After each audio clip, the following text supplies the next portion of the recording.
My son, he's 10 years old. He's nonverbal. So a really huge problem we have is communication. Currently, he's using like an iPad. He touches the button, it tells us what he wants. Before that, we were using like PEX systems, which is like a picture identification system. What PEX is it gives learners who have no vocals, no kind of system of communication, a kind of rapidly accessible form of communication. The learner is taught to exchange a picture that represents something. It can be anything. It could be an idea, it can be a state or a feeling, or it can be something a little more concrete, like a food item or a toy. We would constantly be losing those little pictures because, they're very small. They're like, 2 inches by 2 inches. And then if you didn't have an item, but the picture was there and you couldn't give it to him, it was hard to explain to him, like, hey, sorry, we don't have Cheez-Its today. We have to go to the store. One of the issues with a PEX system is that if the learner drops one of their cards, it's almost as if they've lost a word. Imagine if you were hungry and you dropped your lunch word. Now you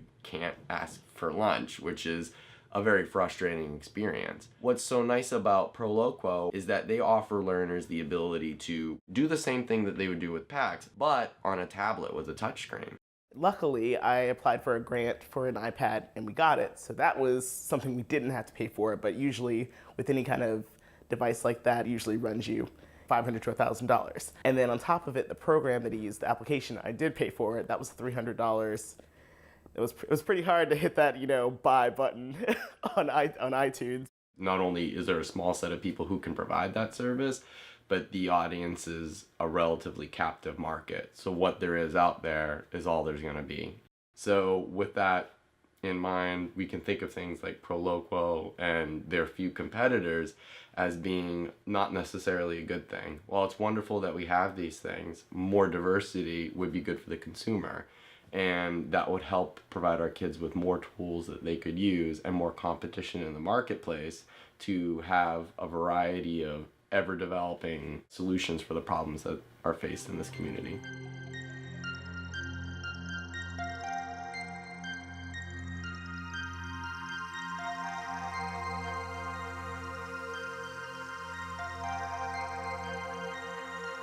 The learning system that we are trying to design and develop here is in virtual reality-based social skill training learning platform.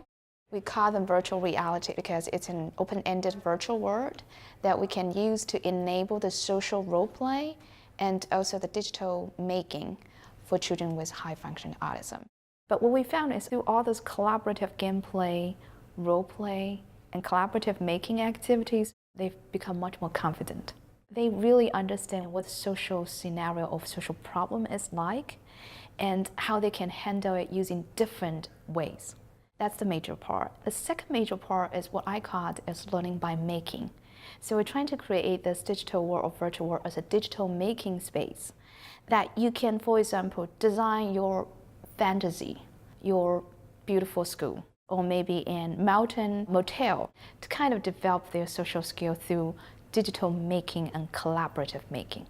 A lot of times when people get into the professional community that I'm a part of, we are often trying to use the same approaches or generalized approaches that are used in a mainstream educational setting. It can be hard to say, all right, I'm going to take what worked for Billy and I'm going to have that work for Johnny. Where technology can make that simpler is a researcher could be using a social skills game, which she could then develop to apply and generalize to a whole group of kids. I think we're learning kind of every day when we design and develop this environment. But I think the first thing that influences our design decision is individual difference.